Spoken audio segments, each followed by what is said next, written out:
Hi, welcome to the introduction to Bank Kiddo.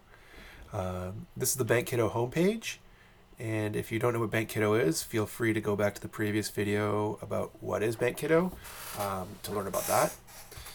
So Bank Kiddo uses Google or Microsoft Office 360 or Outlook credentials to log you in and out. I did this for a variety of reasons. Mainly, it made it a lot easier and faster for me to launch the site. And I might add in other login options in the future. Some people have expressed some privacy concerns with using these methods. Just to let you know, they're pretty privacy safe. The only information I get from them really is your name, your email address, and your user icon if you've set one up on these services. So to log in, you would just click one of these buttons using your Gmail email address or your Outlook.com email address if you use either of those. If you wanted to, you could learn a bit more by seeing some screenshots, but through this video series, we're going to go through all this. So I would just click sign in, work through the process on the Google end or the Microsoft end, and then once you've logged in, you'd come to a screen like this. The key thing with Bank Kiddo is it's built around the idea of a family. So when you first log in, if you haven't been invited or don't already belong to a family, you'd be asked to create a family to become the first parent or guardian in a family. So what a family needs to start off is a family name. So we'll go with Smith. Go next.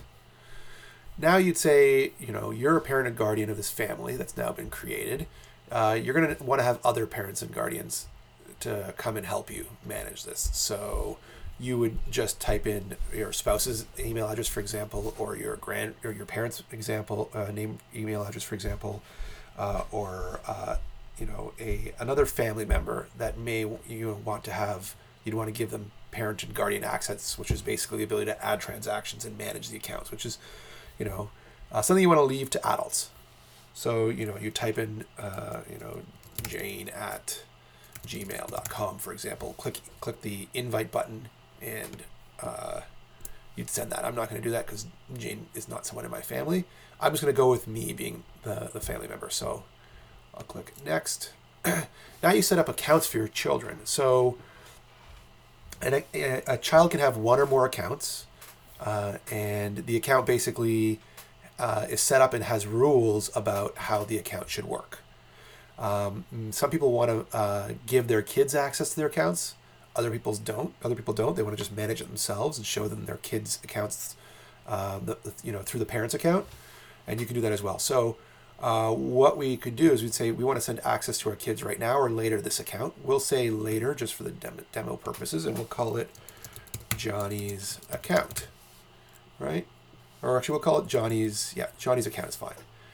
Other thing that we added in here is this idea of an account theme. You don't have to choose anything here if you don't want to, but sometimes it's nice to add an account theme just to make it a little more personalized for your child. So you can say, my kid likes birds, so I'll choose a bird theme, or my kid likes, let's say robots. We'll go with robots.